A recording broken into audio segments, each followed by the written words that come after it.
Amen. Ito na yung panahon, di na uso ang backslide. Hallelujah. Malapit nang dumating ang Panginoon. Praise God. Alam niyo, kailangan po natin talagang i-monitor, mag-strict po tayo doon sa monitoring po ng spiritual condition ng church ng bawat isa. Kasi baka matangay tayo ng mga nangyayari sa ating pong paligid na hindi natin napapansin, yung direction nila ay nagiging direction na rin natin. Hello? Amen? Kaya nga, pansinin po ninyo ang libro ni Moses hanggang kay Joshua. Mapapansin nyo na si Joshua, pagdating po doon sa kanyang pamamahala, okay naman. No? Pero pagdating sa Book of Judges, nagkaroon sila ng kanya-kanya. Yung mga galaw nila, hindi na katulad ng solid. Naging kanya-kanya na po yung revival, yung bang paisa-isa. No? Sila Gideon, mga maliliit. Hindi katulad ng buong nation nag-ooperate. Kasi lumaylay yung pong leadership pagdating po doon sa sumunod ng mga henerasyon. No? So, itong season na natin, kasi tinutumbok po natin yung climax ng ages. At yung pinaka-climax po nito ay yung pong rapture of the church. Tapos magsisimula uli ang isang panibagong panahon. Now, si Lord, sinend niya yung Holy Spirit para tulungan tayo na ma-prepare ang church. Tayo mismo, matulungan niya na ma-present sa Kanya. So, merong wino-work out ang Panginoon sa atin as a church. As an ecclesia, meron siyang wino-work out sa atin para ma-present niya tayo spotless, blameless. Kasi siya po yung merong kakayanan na gawin ito sa atin kung tayo po ay magko-cooperate. Ngayon, kung babasahin po natin, no, ang end nito, gusto ng Panginoon na ma-present tayo sa Kanya as glorious church. Everybody say, glorious church. Okay? Si Jesus, hindi siya umakyat na may sakit, hindi siya na-rapture na naghihirap, siya ay nagpunta sa langit gloriously. So sa kanyang katawan, ganon din ang mangyayari sa kanyang katawan. Hindi tayo ira-rapture ng Panginoon na talunan. Hindi tayo ira-rapture ng Panginoon na confused o punong-puno ng takot. Tayo po ay ira-rapture niya as a glorious church. Palakpakan po natin ang Panginoon. Hallelujah. Okay. Ephesians 5:26. Pansinin po ninyo yung sinasabi ni Pablo, so that He might sanctify her. Sino yung her? The church. Having cleansed her by the washing of the water with the word. So ano yung nagpapalinis sa'yo? The word. That He might present her, the church, to Himself, a glorious church. So ito yung kanyang vision as a church para sa atin. Hello? Ito yung kanyang tatrabahuhin sa tulong ng Holy Spirit. Kaya sabi mo sa iyong katabi, hayaan mong trabahuhin ka ni Lord. Okay? So ito yung kanyang pamitain. Dapat natin makita kung paano niya tayo tinitignan. Ano yung end product natin? At ang end product natin is a glorious church.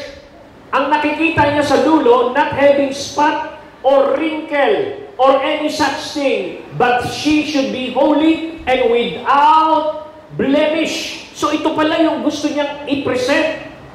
Isang church, wala daw spot.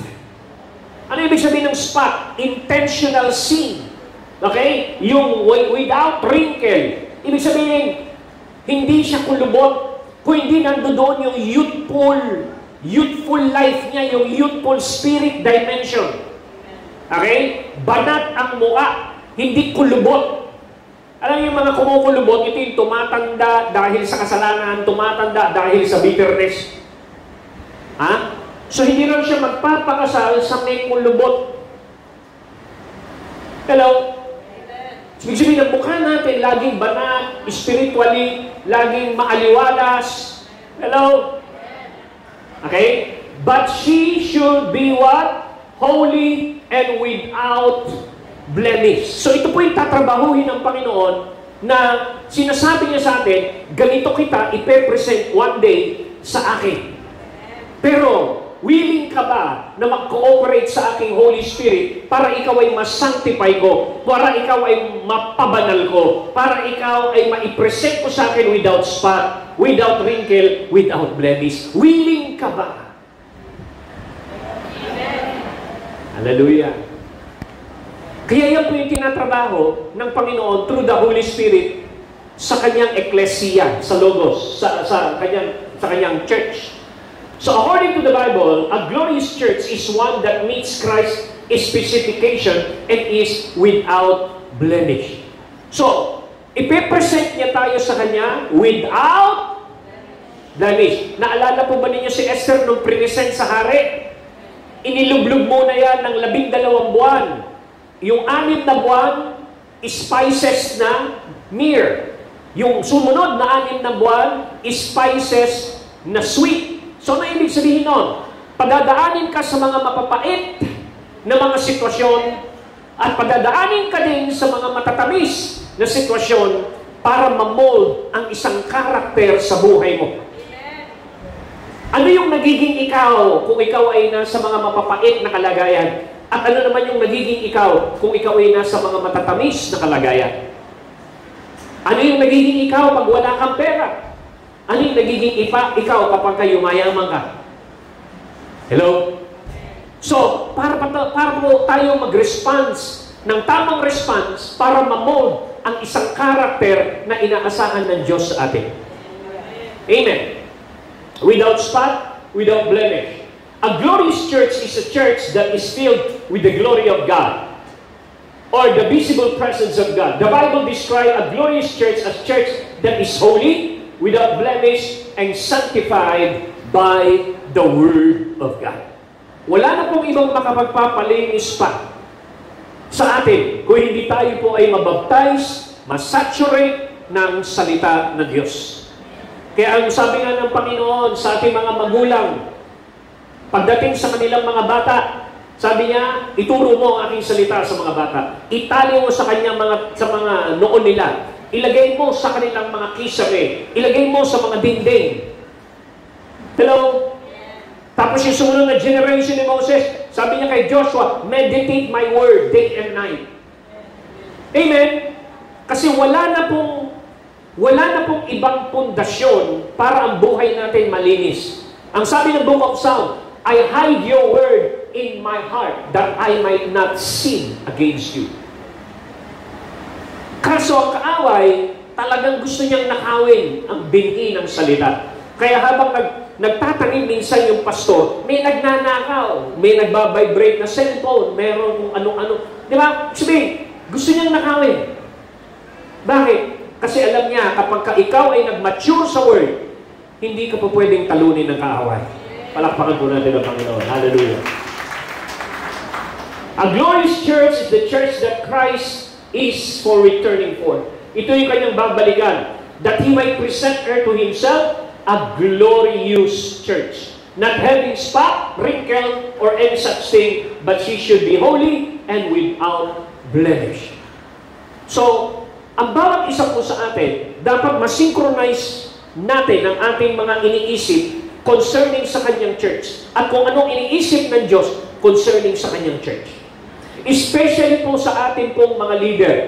Upang matrabaho natin accurately yung ating mga tao na bina-Bible study natin, na gusto nating lumago, dapat ang direction nila papunta doon sa without wrinkle, without spot, without blemish.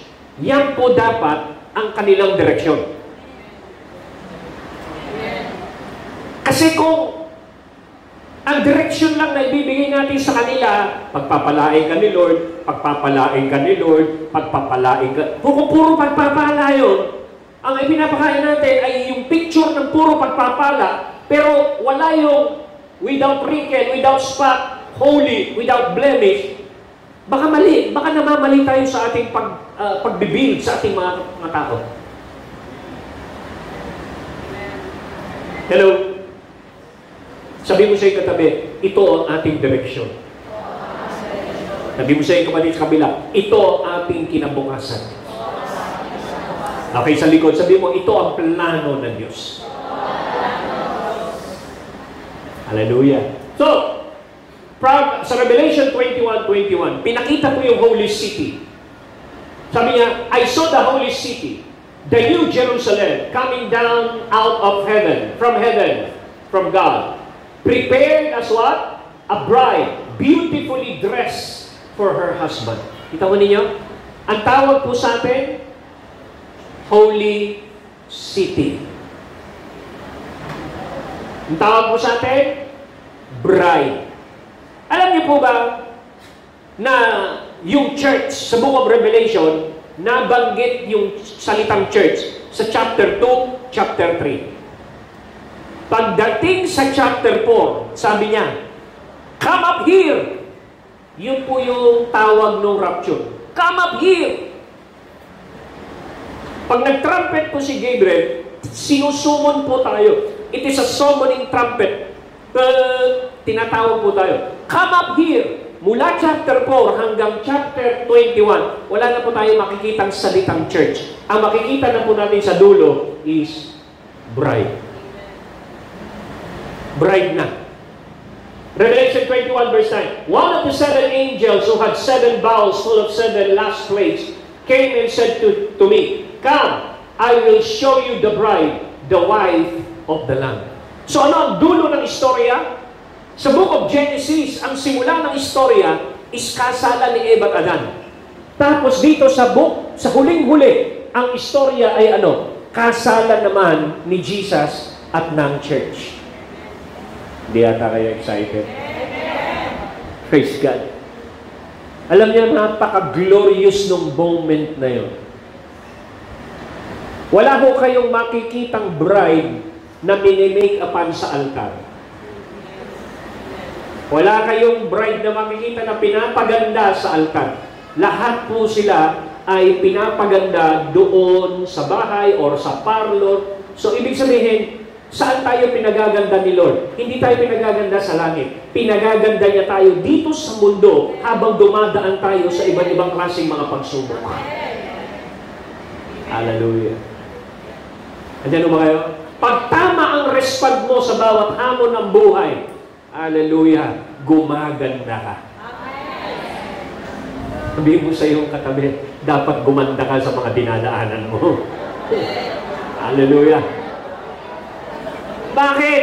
Napaka-importante yun. Bakit? Kasi pagdagdag ganda ang dinadaanan mo ngayon. You are being prepared. Ganong katalino ang Diyos when it comes to molding our character. Doon ka magtataka, hindi mo makita physically yung kanyang kamay. Pero makikita mo yung wisdom ng Panginoon, how He divinely orchestrated a crisis, a situation over your life, not to harm you, but to prepare you. Hallelujah. Glory. So, the direction of the church must be what? On Ephesians 5:27. In order for the bride to be in the position to be presented as a bride, the Lord sent the Holy Spirit to work out the bride. Sabi mo sa iyong katabi, magkikipag-cooperate ka dapat sa Holy Spirit. Anong tawag sa Kanya? Helper! Bakit helper? Hindi mo kaya! Sabi mo sa iyong katabi, hindi mo kaya. Kailangan mo ng Holy Spirit. Alam niyo yung panahon ni Esther, hindi niya kayang magpaganda sa sarili niya. Kailangan niya si Hegai. Kailangan niya yung eunuch. Kailangan niya yung parlorista na ito. Siya yung nagpapaganda kay Esther, si Hegai. Hegai is a type of the Holy Spirit. Si Rebecca is a type of the bride. Yung servant na yon, si Eleazar is a type of the Holy Spirit. Si Eleazar. Sino si Rebecca? Sa type of the bride. Sino si Isaac? Sa type of the Lord. Sino si Abraham? Sa typology ng Ama. So, paano ka makikita as potential bride?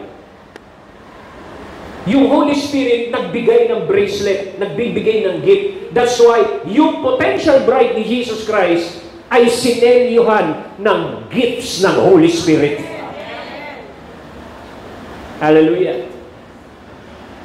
So let the king, sa Book of Esther, sabi niya, let the king appoint commissioners in every province of Israel to bring all these beautiful girls into harem at the citadel of Susa. Let them be placed under the care of Haggai. So lahat po tayo is under the care of the Holy Spirit. Ano ang purpose niya? So the king's eunuch who is in charge of the women, and let the beauty treatments begin to them. Then let the girl who pleases the king will be queen. So paano raw tayo mapapakasalan ng Panginoon? Kapag tayo po daw ay natutong i-please ang king. So what is your goal habang ikaw may hininga dito sa mundo? Your goal is to please the king. Not yourself, hindi yung katabi mo, hindi yung pastor mo ang ipiplease mo. Ang ipiplease mo habang ikaw ay may hininga ay walang iba kundi ang hari ng mga hari at Panginoon ng Panginoon. Kaya pansinin niyo yung word na please. Bago magsimula si Jesus Christ sa kanyang ministry, sinabi na yun sa kanya. Sabi niya, "This is my son, in whom I am well pleased." Hindi lang basta please, well pleased. Kaya ang standard na tayo po ay maging banal is to become Christ-like, like Christ. Amen. So, 1 Thessalonians 4 verse 1. Furthermore, brethren, we beg and admonish you in virtue of our Lord, union with the Lord Jesus, that you follow the instruction which you learned from us. Ano yun? About how you ought to walk so as to please and gratify God. Kita ho ninyo yung instruction. Paano daw sila nagbigay ng instruction?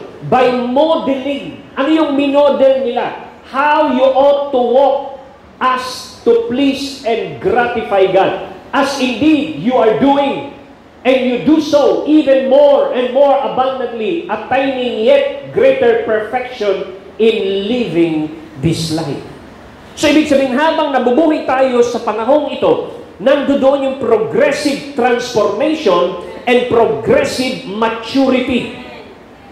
We are maturing. We are being perfected. Hello? Naalala niyo yung sinabi ng Panginoon, I know the plans that I have for you, plans to prosper you and not to harm you, to give you a hope and an expected end or future. Bakit binanggit doon yung salitang not to harm you? Kasi baka ma-misinterpret mo na yung pong mga divine in-orchestrate niya na mga pagsubok at challenges na dadaanan mo, na makakapagpabago at makapag-build up ng karakter mo, baka ma-misinterpret mong sinasaktan ka ng Diyos. Kasi yung dadaanan mong yun, hindi pananakit yun. Ang tawag po doon ay process.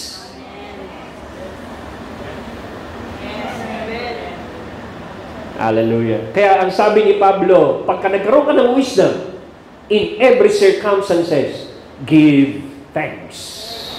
Hallelujah. Everybody shout, hallelujah! Alam niyo, habang nakikinig tayo ng ganito, hindi re-realign ng Panginoon ang ating mga pananaw sa mga hamon sa buhay. Dapat po ma-realign ang ating mga pananaw sa hamon ng buhay. Hindi tayo para ba pagka nakaramdam tayo ng pangit na sitwasyon, hindi tayo komportable, lulugo-lugo tayo. Dapat po pala baliktarin natin, parang si Job. Isang araw, binanatan yung kanyang mga hayop, pinatay ang kanyang mga anak. Anong kanyang ginawa? Lumuhod at sumamba. Praise God. Mahirap kong gawin yun. Yung bang, ang laki na problema mo, tapos magpupuri ka. Kaya ang tawag po doon, sacrifice of praise. Hello? Sino rito pag may problema, nag-i-invite na? Brad, halika rito. Kain tayo ng manok. Kung celebrate tayo, bakit? Laki na problema ko eh. Ayun na, ganun nangyayari. Ganun ang ginawa ni Esther. Alam mo, nakasolve sila. Papatayin ng mga Hudyo, tama? Anong ginawa niya? Hinandaan ng piging yung hari. Yun lang yung pinanlaban ni Esther. Kahanda ng piging doon sa hari. Na-intriga yung hari. Bakit ba ako binubusog nito? Siguro may kailangan nito. Ano ba kailangan mo, Queen Esther? Ano ba kailangan mo? Kahit kalahati ng kaharian bibigay sa'yo. Pero pinakain ng pinakain, walang hinihingi. Kaya kapag ikaw, sa gitna ng problema, ano problema nila? Papatayin silang lahat.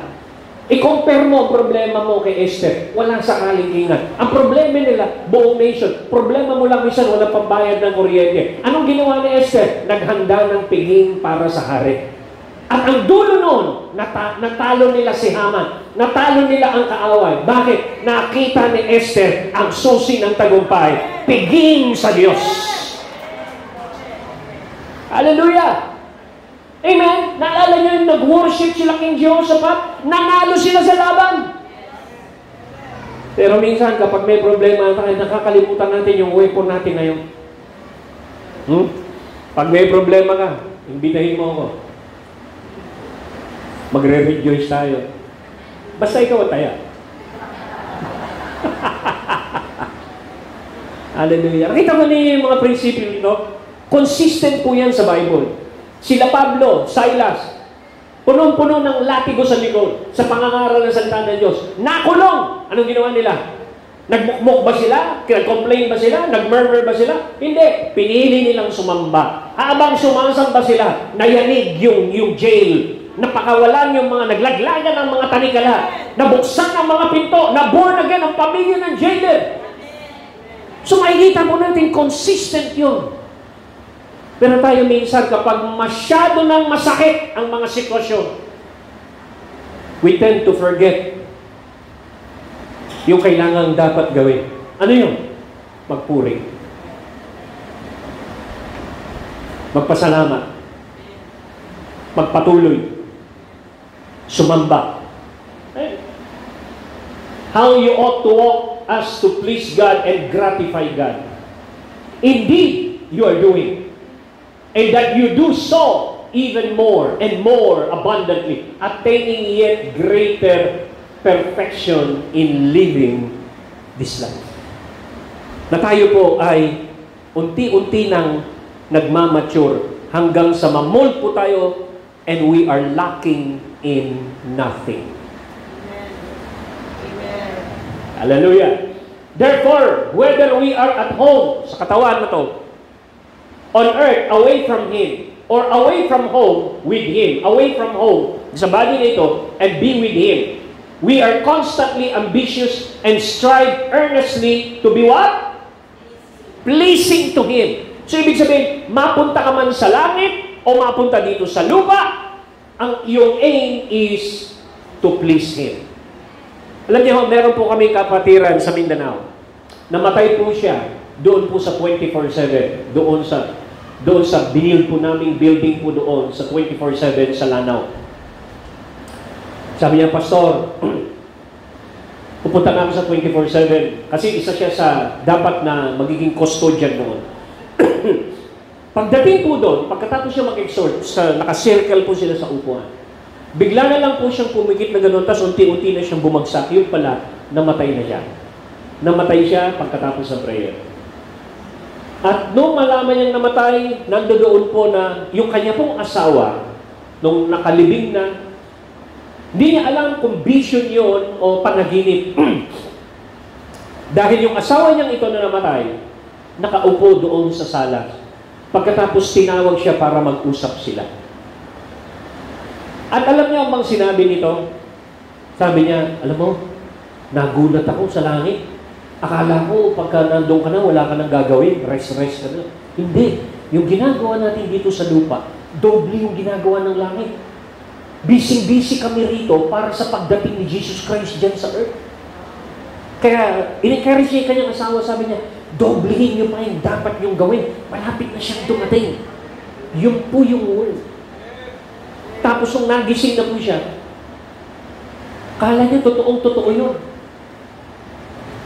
Pero there is an urgency sa kanya. Sabi niya, double time dive. Malapit na dumating si Lord. Hallelujah. Sabi mo sa katabi, double time. Okay. Ito yung kay Esther. chapter 2:15. When the turn came for Esther, the girl Mordecai had adopted, the daughter of his uncle Abihail, to go to the king. She asked for what? Nothing other than what Hegai, the king's eunuch, who was in charge of harem, suggested. Pansinin po ninyo, walang hiningi si Esther na hindi sinuggest ni Hegai na pampaganda. Dahil si Hegai lang ang nakakakilala sa taste ng hari. Walang ibang eunuch na pinakamalapit sa hari kung ano ang gusto ng hari, kung hindi si Hegai. Ganon din si Isaac. Ang tanging paraan lang para makilala ni Rebecca si Isaac ay sa pamamagitan ni Eliezer habang sila ay naglalakbay papuntang Kanaan. Walang pwedeng kausapin si Rebecca kundi si Eliezer, which is the type of the Holy Spirit. Kaya habang naglalakbay sila, tayo sa mundong ito, kinakausap natin si Holy Spirit upang makilala natin kung sino ang anak. Ganon din ang ginagawa ni Eliezer. Kinukwento niya si Isaac kay Rebecca. Kaya pagdating nila sa Kanaan, kilalang kilala na ni Rebecca si Isaac dahil doon sa kwentuhan nila ni Eliezer. Kaya pagdating niya sa Kanaan, diretso kagad si Rebecca sa tent nino ni Isaac. Hello? So makikita po natin doon ano sinabi? And Esther won the favor of everyone who saw her. Napanalunan ni Esther, na-please niya, nakuha niya yung favor ng lahat sa mga na nakakakita sa kanya. Bakit? Kasi ang kinuha niya lang ay yung suggestion ni Hegai, which is yung leading ng Holy Spirit. If you want the favor of God, you got to learn how to be led by the Spirit of God. Hallelujah. So if we are in the position of becoming a glorious church, we must set our heart and mind to please the King. The Holy Spirit gave gifts to the potential bride of Christ. Ang sabi sa 2 Corinthians 1:22, set His seal of ownership on us and put His Spirit in our hearts as a deposit guaranteeing what is to come. So sino yung babalikan ng Panginoon? Yung pong tinatakan ng seal, merong selyo. At sino ang selyo? The Holy Spirit. Kaya dapat lagi kang puno, lagi kang puspos ng banal na Espiritu ng Diyos. Amen. Sabi mo sa iyong katabi, dapat lagi kang lasing ng Holy Spirit. Hallelujah. Pag lasing ka ng Holy Spirit, hindi ka malalasing ng mga inaalok ng mundo. Bakit? Tatanggihan mo sila. Papainumin ka ng alak ng mundo. Sabihin sa'yo, nasisya ka na Brad, lasing na ako. Ha? Oo, kaiinom ko lang kanina. Isang oras na tanks. Oh. Diba? Hello? So, sa ibang translation, 2 Corinthians 1:22, by His Spirit, He has stamped us with His eternal pledge, a sure beginning of what is destined to complete. Ano yung kukumpletuhin niya? Pagdating niya, ipe-present niya tayo sa hari. Hello? Glory to God. Genesis 24:51. Ito yung sinasabi ko sa iyong servant. Then the servant brought out gold and silver, jewelry, and articles of clothing and gave them to Rebecca. Bakit? Kasi nakita niya na si Rebecca ay potential bride. Kaya kapag ikaw ay nakitang potential bride ng Panginoong Jesus, ano ibibigay sa iyo? The gifts of the Holy Spirit. Hello? He also gave costly gift to her brother and to her mother. Maaapektuhan ang buong pamilya mo. Why? Because if you believe in Jesus, you and your household will be saved. Palakpakan po natin ng Panginoon. Hallelujah. Sa Ephesians 1:13, sabi nito, it's in Christ that you, once you heard the truth and believe it, this message of your salvation, found yourself home free, signed, sealed, and delivered by the Holy Spirit. This signet from God is first installment on what is coming. A reminder that we'll get everything God has planned for us. A praising and a glorious life. Every say, glorious life. Glorious life. Hallelujah. Alam niyo, maikli lang po ang buhay sa mundo. Maikli lang po. Kaya, yung iba mamatay ng 40, depende yan, 50, 60, 70, 80, 90. Makinig ho kayo mga kapatid.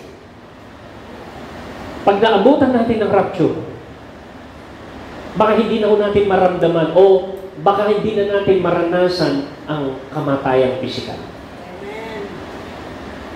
26, 27, 28. 3 years na lang. Within that period, pwedeng mag-rapture. Amen. Amen. Hello? Praise God. Kaya sabi sa Romans 8:14, because those who are led by the Spirit of God are what? Sons of God. For you did not receive the spirit that makes you slave again to fear. Sino po niya? Hindi ka binigyan ng espiritu para maging alipin muli ng takot. Alam mo, kapag meron ka pang takot dyan sa puso mo, madali kang madaya. Bakit? Kasi gagamitin ng kaaway yung takot para dayain ka. Hello? Halimbawa, natatakot ka, wala nang bigas, natatakot ka. Pwede kang maloko ng kaaway na mag-backslide. Wala nang pera, walang pambili walang pambayad ng kuryente. Alam mo yung mga ganun minsan kinakatakot, kayo huwag niyong katakutan niyo. Amen. Bakit hindi niyo subukan magpuri bago kayo magpunta kay Bombay? Hallelujah. Hallelujah. Sabi mo sa'yo katabi, iwan mo na si Bombay. Hallelujah. Sino ito naniniwala na kaya ng Diyos na tayo po ay suplayan ng lahat ng ating basic na pangangailangan at higit pa? The Lord is our shepherd, we shall not want. Siya ang ating pastol. Hindi na tayo mangangailangan pa. Ang kanyang biyaya ay sapat at umaapaw. Praise God. Makinig ko kayo mga kapatid. By month of June, kalahating taon na naman noong April 25. Subukan mong mag-review. Ngayon, buwan na to, April, March, tapos na. February, January. 4 na buwan na po. April na ngayon. Subukan mong maglakbay pabalik. Tignan mo kung paano ka pinakain ng Panginoon buwan-buwan at week-week. I-compute mo ang mga nagastos mo na yon kung magkano sa loob ng 4 na buwan. Mamamangha ka, napakalaki. At mag-iisip ka ng, paanong nangyari ito? Hello! Kasi minsan, hindi natin napapansin kasi paunti-unti. Pero kapag minsan binigla ng Diyos sa sobrang laki, hindi mo na rin napapansin na nasasanay ka na.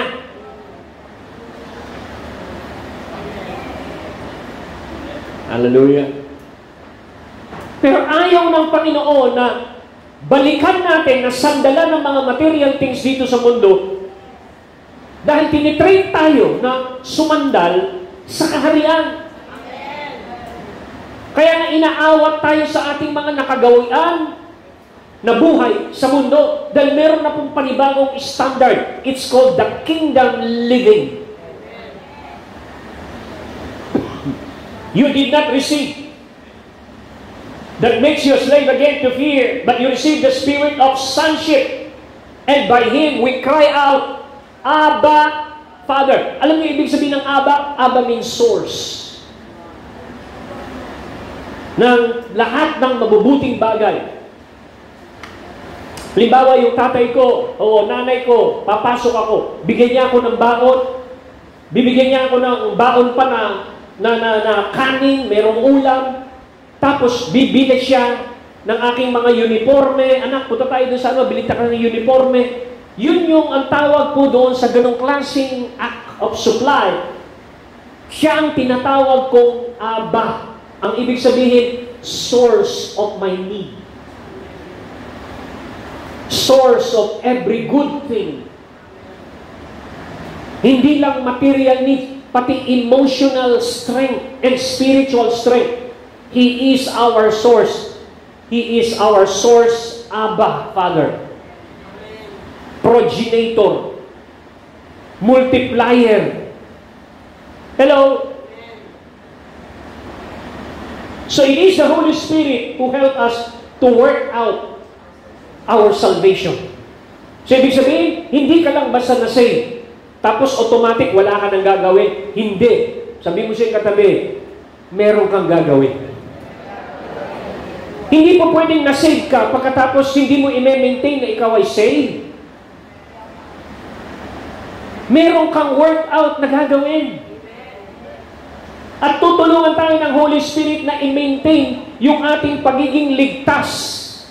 Niligtas ka sa sugal, palalakasin ka ng Holy Spirit para hindi na makabalik sa sugal. Niligtas ka ng Panginoon, diniliber ka sa alak, bibigyan ka ng strength ng Holy Spirit na maging banal para hindi ka na makabalik doon sa inuman na yan. Naintindihan po natin, mga kapatid? So, merong wino-work out sa atin. Merong minomold. Ang unang step is salvation. Ang susunod na step is maturity ni Kristo. Hello? Kaya minsan ang dali ng trabaho ng evangelist. Trabaho ng evangelist. Mag-share, tumanggap, tapos na, na-save na. Pero yung trabaho ng apostol, sesermonan ka, lilinisin ka, papaluin ka, imamature ka. Yun po yung pagkakaiba. Evangelists bring you to salvation. Apostle mold Christ in you. Kaya sa Galatians, sabi niya, we mold Christ until Christ is molded in you. So, we need to cooperate with the Holy Spirit. Philippians 2:12, therefore, my dear ones, as you have always obeyed my suggestion, so now, not only with the enthusiasm you would show in my presence, but much more because I am absent. Work out. Ano ibig sabihin ng work out? Cultivate. Carry out to the goal and fully complete your own salvation with reverence and awe and trembling, self-distrust with serious caution, tenderness of conscience, watchfulness against temptation, timidly shrinking from whatever might offend God and discredit the name of Christ. Pansinin ko ninyo, sabi niya, shrinking from whatever might offend God. Iniisip mo pa lang yung isang bagay, natatakot ka na ma-offend mo si Lord. Ha? Hindi ka makapag-marites dahil takot ka. Na-develop yung karakter na yun sa'yo. With serious caution, tenderness of conscience, self-distrust.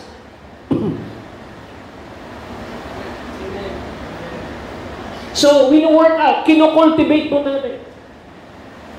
Wino-work out po natin. Alam niyo yung mga nag-work out, bodybuilding? Di ba? Bakit lumalaki yung bicep nila? Kasi yung workout nila, repetitious yan. Kung ano yung paulit-ulit mo ine-exercise, yun yung magiging muscle. Ang tawag dyan, bicep. Pag ganito naman, ang tawag dyan ay tricep. Ngayon, pagdating sa pagka nagkaroon ka ng gusto mo ng pandesal, maraming push-up ang gagawin mo. Maraming leg up ang gagawin mo. Leg raise. Maraming gagawin. Maraming kang sit-up na gagawin. Hanggang sa matanggal ang lahat ng fats, bumukol yung 3 pandesal. At kapag hindi ka na nag-workout, anong mapapansin mo? Yung pandesal, mapapalitan ng pakwan.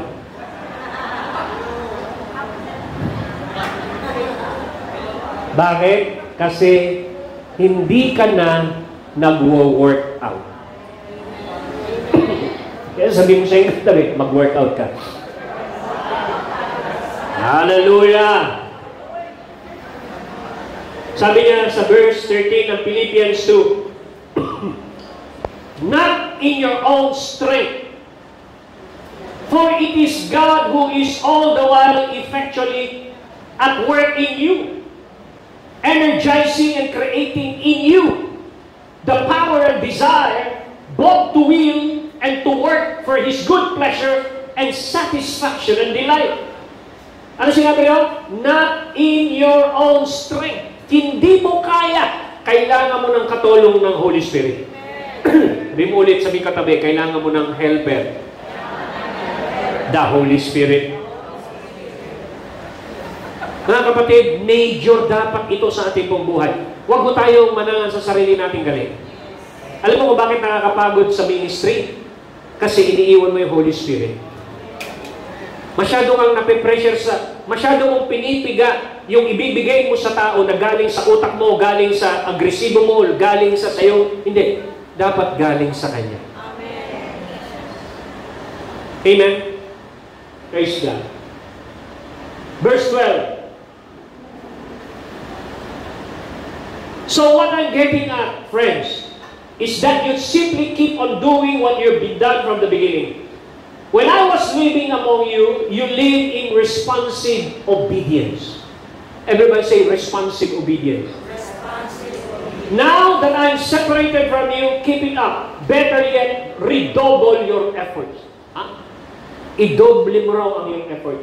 Be energetic in your life of salvation. Pagdating daw sa salvation, maging energetic ka. Huwag lulupay-lupay pa. Be reverent and sensitive before God. That energy is God's energy. An energy deep within you. God Himself willing and working at what will give Him the most pleasure. So, tinutulungan ka ng Diyos na gawin ang isang bagay na ang dulo ay napiplease si Lord. Amen. Hindi yung ikaw yung nasasatisfy. Hindi. Yung dulo ng ginagawa na working out in the Spirit, si Lord ang masasatisfy in the end. Then, ipipresent niya tayo at that day sa kanyang sarili as what? A glorious church. Amen? So, dahil ang Holy Spirit ang tumutulong sa atin para tayo po ay ma-please natin ng Diyos, ang sabi ng Ephesians 4:30, don't grieve God. Don't grieve the Holy Spirit. Don't break His heart. His Holy Spirit moving and breathing in you is the most intimate part of your life, making you fit for Himself. Don't take such a gift for granted. Ano sinabi? Making you fit for Himself. Paano ka raw mapipit sa Kanyang sarili?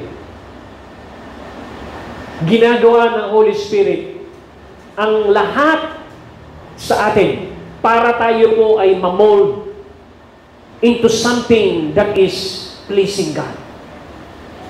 Making you fit for Himself. Hallelujah. Amen. Naalala niyo sinabi ng word, in Him we live and move and have our being. Si Lord, yung substance ng pagka-Diyos ng Panginoon. Yung substance ng pagka-Diyos ng Panginoon. Nasa oxygen. Subukan mo huwag huminga. Buhay ka pa rin in 60 minutes.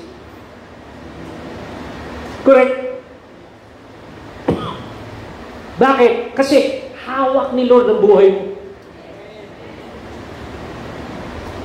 Hello? Now, tingnan po natin to. Sa ibang translation sa Amplified, do not grieve the Holy Spirit of God. Do not offend or vex or sadden Him.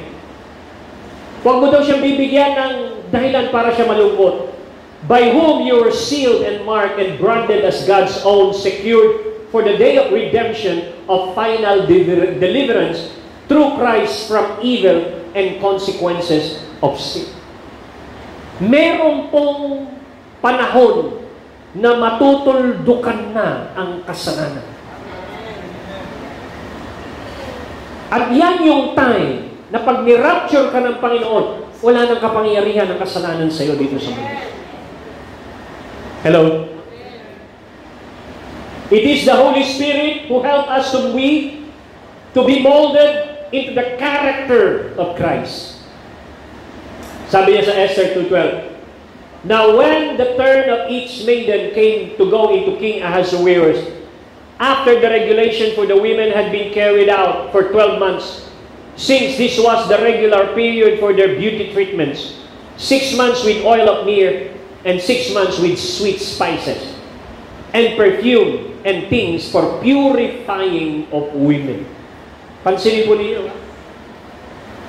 may mga bagay na elemento na nakakapag-purify sa church. Ito yung ginagawa ng Holy Spirit sa atin. Sabihin mo sa Holy Spirit, Holy Spirit, huwag kang huminto na ako ay pagandahin. Kasi wala nang ibang magpapaganda sa'yo at iharap ka one day sa Diyos na masasatisfy ang Diyos sa'yo. Wala na pong iba kundi ang Holy Spirit. Kaya bigyan po natin ng panahon na i-develop po ninyo ang inyong pong relationship sa Holy Spirit. Kausapin niyo siya, humingi kayo ng tulong. Sabihin niyo sa Kanya, i-reveal, ipahayag si Lord. Ipahayag ang mga kailangan mo ating malaman, ang revelation. Dahil willing siya na ibigay ang kaisipan ni Kristo sa atin. Siya lamang po ang nakakataho ng kalaliman ng Diyos at mga iniisip ng Diyos. Wala na pong ibang access sa kaisipan at plano ng Diyos kundi ang Holy Spirit. At ang Holy Spirit ang siyang naghahayag dito sa iyo, kaya nababago ang buhay natin. Palakpakan po natin ng Diyos. 1 Peter chapter 5 verse 10, after you have suffered a little while, everybody say, a little while. So hindi ka forever na nagsasuffer. A little while lang po yun. Si Jesus sabi niya, for a little while, you will no longer see me. Yet a little while, you will see me again. Kung titignan mo yung salitang little while na yun, nagsalita siya, a little while, nagkakainan sila doon sa Last Supper, tapos kinagabihan, hinuli na siya, and then namatay na siya noong Thursday, no? Hanggang Friday, pagdating ng Saturday, Sunday, nabuhay na siya. Yun yung little while. Sa atin, dito sa mundo na ito, yung little while mo, minsan umaabot ng 70 years old, 80 years old. Bakit little while yun? Hello? Dadaan ka kasi sa isang proseso na hindi mo makakalculate na ang Diyos lang ang naglagay nun para bigyan ka ng pagkakataon na mag-respond ng tama. At sa bawat respond mo ng tama, namomold ang karakter na nakaka-please kay Lord. Kaya sabihin mo sa iyong katabi, sumunod ka lang ng sumunod. Hallelujah. Dati, inuutosan ka ng nanay mo, anak, maghugas ka ng pinggan. Doon nangyayari, lahat ng hawakan ng baso, tanggal.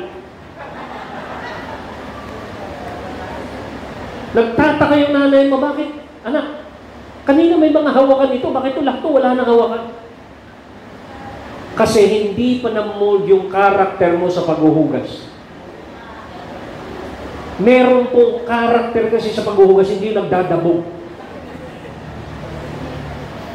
Hugas ka, lakas mo naghugas. Ay, nakababad lahat ng mga baso doon. Tatamaan yung mga hawakan. Basag-basag lahat. Hello? Another day, inutusan ka na naman. Anak, pwede ka ba maghugas ang ating kinagkainan sa tanghalian? Sa utak mo. Ako lang ba ang anak mo? Hindi mo mabuksan yung bibig mo, pero yung utak mo, ako lang ba ang anak mo? Nagre-reklamo ka na, pangalawang hugas pa lang yun.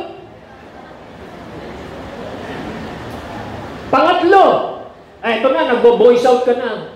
Nay, pwede ba si Bunso muna kasi busy pa. Nagbibisi-bisihan ka na. Ang dami mo ng strategy para maiwasan mo yung paghuhugas ng pinggan. Nakaiwas ka sa paghuhugas ng pinggan. Pagdating mo doon sa likod ng inyong CR, sabi, anak, pakisalang sa washing machine yung ating labahan. Naku, mas matagal ito. So what happened? Every day, monthly, ginagawa mo hanggang sa na-born again ka at ikaw ay na-realize mo, mga damit naman namin ito. Mga pinggan naman namin ito. Kami kumakain. Ano nangyari? Nagising ka sa katotohanan na kailangan mo palang gawin yung mga yon. And yet, naiinis ka sa nanay mo, bakit ka inuutosan? Hindi mo alam, merong dinidevelop sa iyong isang magandang karakter na dapat ma-develop sa bahay, na pagpunta mo sa ibang bahay, hindi ka pabigat, kundi ikaw ay magiging pagpapala.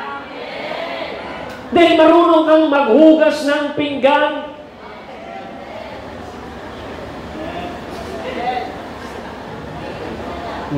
Hello? Diba? Sabihin mo sa inyong katabi, sumunod ka lang. Alam niyo, ang isang regret ng magulang,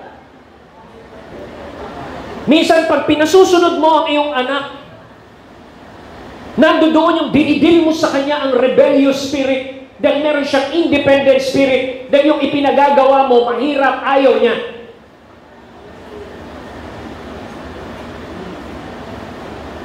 Pero hindi alam ng anak na ito na kapag sumunod lang siya ng walang imik, merong madidevelop sa kanya.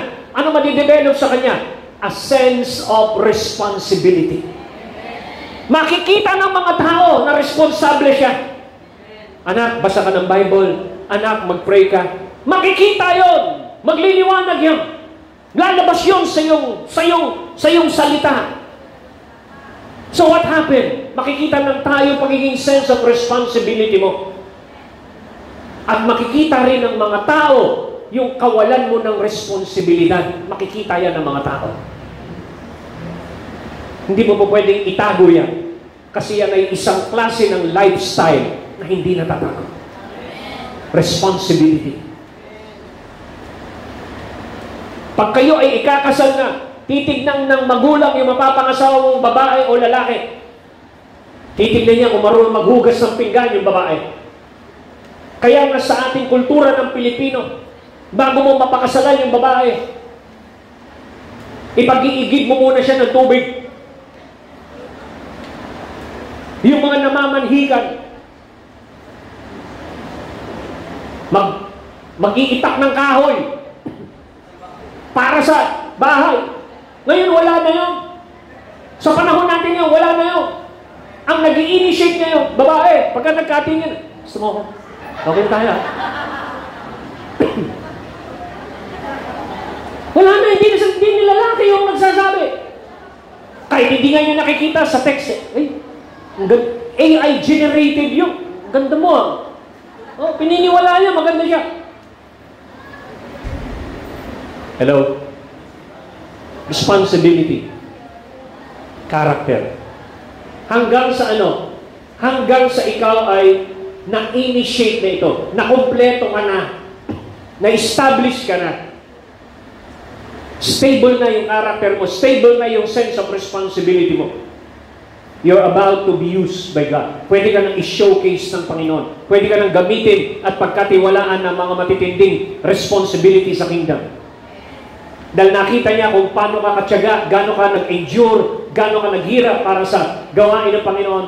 Dahil dyan, bibigyan ka pa niya ng mas malalaki pang project.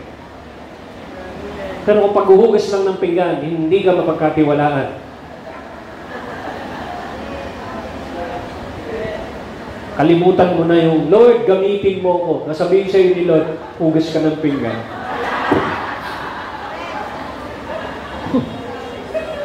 Hallelujah. Andiyan ba kayo? Alam niyo ba kung gaano karami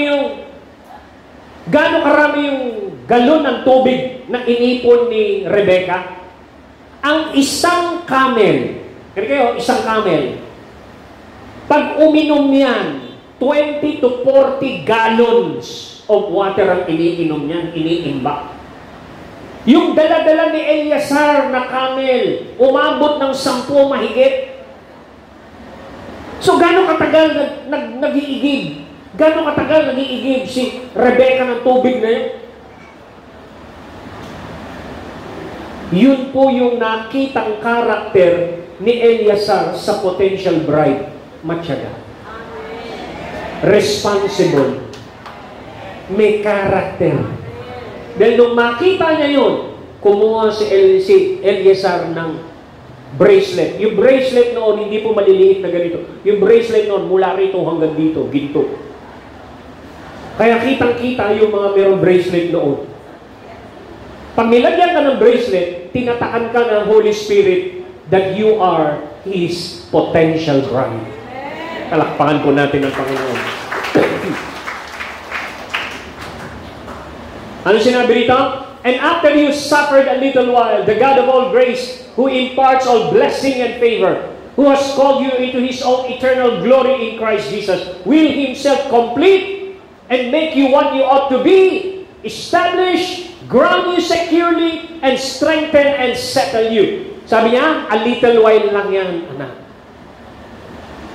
Pero tinatawag ka ng Diyos. Pagkatapos naman yun, i-impart naman sa iyo ng Panginoon lahat ng blessing at favor. Hello?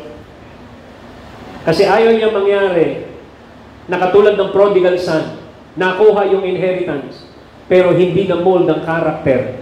Dahil po hindi na-mold ang karakter, yung nakuha niyang inheritance, sinayang lang.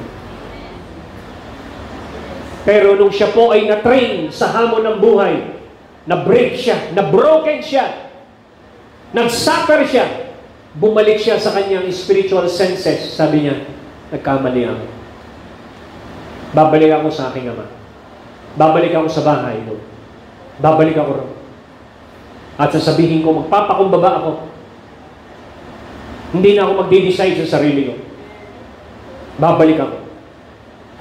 Pagbalik niya, lahat ng ninakaw ng kaaway sa kanya, ni-restore sa kanya. Sabi mo sa iyong katabi, bumalik ka lang. Lahat ng ninakaw ng kaaway, ibabalik sa iyo ng Diyos. Palakpakan po natin ang Panginoon. Hallelujah! Time will come, bago siya dumating, pagdating niya lalo pagdating niya, there will be accounting of the gifts entrusted to us. Sa Matthew 25, verse 24, the servant given 1,000 said, Master, I know you have a high standard and hate careless ways, that you demand the best and make no allowances for error. I was afraid I might disappoint you, so I found a good hiding place and secured your money. Here it is, safe and sound, to the last cent. The master was furious. That's a terrible way to live. It's a criminal to live cautiously like that. If you knew I was after the best, why did you do less than the least? Bakit hindi mo ginamit ang ipinagkatiwala ko sa iyo? Nagalit si Lord. Kaya sabihin mo sa iyong katabi, gamitin mo ang iyong potential.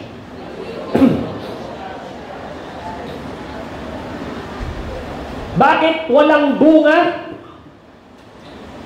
Ano ang naging dahilan? Sabi niya, baka ma-disappoint kita, Panginoon. I was afraid. Natakot ako. So bakit ka walang bunga? Bakit walang fruit sa iyong ministry? Ano sinabi? Natakot ako. Hello? Di mo sa'yo katabi, huwag kang matakot na ipahayag ang salita ng Diyos. Kaya yung takot, naglilimit sa iyo yan. Hindi ka binigyan ng Diyos ng espiritu ng pagkatakot. God has not given you a spirit of fear, but of power, love, and sound mind. Matthew 25 verse 26, sabi niya, but his master answered him, you wicked and lazy idle servant, did you indeed know that I reap where I have not sowed, and gather grain I have not winnowed? So, sabi ng Panginoon, for if by the trespass of one man, death reigned through that one man, how much more will those who receive God's abundant provision of grace and the gift of righteousness reign in this life through that one man? Pansinin po ninyo, dahil daw sa kagagawan ng isang tao, may ginawa siyang mali. Sino? Si Adan. Naghari ang kamatayan. Imaginin mo ninyo, kapag wala ka palang ginawa na hindi ayon sa potential ng Diyos, maraming apektado. Pero si Jesus may ginawa. Kaya ho tayo naligtas, naapektuhan tayo. Are you here? Sabi ko sa iyo katabi, dapat meron kang gawin sa pinagkatiwala sa iyo. Amen. Para ano? Para maapektuhan natin yung pong mga tao na dapat ma-impluensyahan papasok sa kaharian ng Diyos. So, makikita mo natin mga kapatid na in these last days, gusto ng Diyos na ikaw at ako ay i-present niya as a glorious church. Ano ang direction natin? Without spot, without wrinkle, blameless church. I want you to lift your hands to God. Hallelujah, Jesus. Begin to pray in the Spirit. You begin to pray, Holy Spirit, fill me. Holy Spirit, fill me more. Ooh, hallelujah. Ya mama reyes, you. Use the gifts. Use the gift of tongues. Sierra Madalabareva. Let the Holy Spirit sanctify you right now. Shiakatanabara. Madorobo.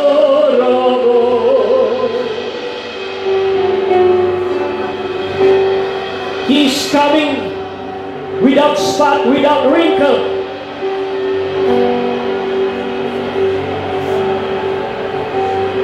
Oh, give you praise. Anoint your people tonight. Anoint your people right now.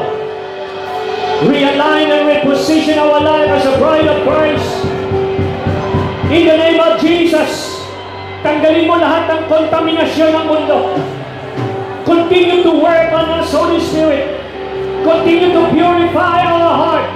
Unite our heart. We cast out every double-minded heart. In the name of Jesus, we surrender to you our life. Sinusurrender namin sa iyo ang lahat ng distraction ng mundo.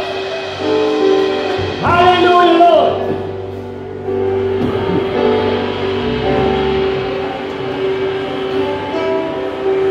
I long to be the bride that you're returning for. Dressed in garments white and wrinkle-free. Yeah, I have no earthly love that I am holding to, 'cause you're the one everything to me. Yes, I will sing, I will worship you, I will bow myself down humbly at your throne. I give you everything, I give you everything, to you alone. Hallelujah. I long to be the bride, I long to be the bride that you're returning for. Dressed in garment white, dressed in garment white, and wrinkle free. I have